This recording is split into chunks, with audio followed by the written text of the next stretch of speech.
Щастието е да си там, където искаш, да правиш това, което искаш и да си удовлетворен от резултата. Дали е толкова просто? Да, толкова е просто. Нека ви споделя един момент. Преди години си купих мечтаната къща. Толкова бях влюбена в нея и давах мило и драго, за да я имам. След 3 месеца или 4 ходене по мъките и обикаляне на други имоти, най-накрая с мъжът ми решихме да я закупим. Седнах в двора до него и го попитах: защо се чувствам нещастна? Имах къщата, която искам. Вътре бяха децата ми. Кученцето тичаше около мен, но въпреки всичко аз се чувствах неудовлетворена. И той ми каза: защото имаш твърде големи очаквания. В началото не го разбрах. Какво означава твърде големи очаквания? Аз запрятам ръкави и си върша нещата, които искам да бъдат свършени. Не карам никой да изпълнява мечтите и желанията ми. Но тогава се сетих за така наречените стандарти. Да, така е.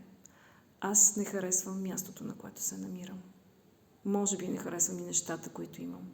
И точно за това се чувствам неудовлетворена, респективно нещастлива.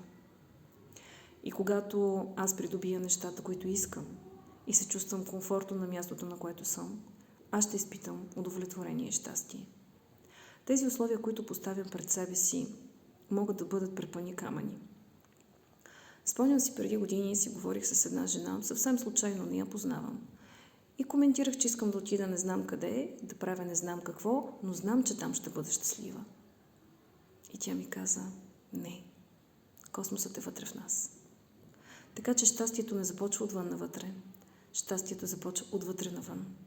Това е един труден преход и дълъг процес. И той може би никога няма да спре. Аз за това съм си избрала 3 прости правила, с които работя, за да не се чувствам нещастна.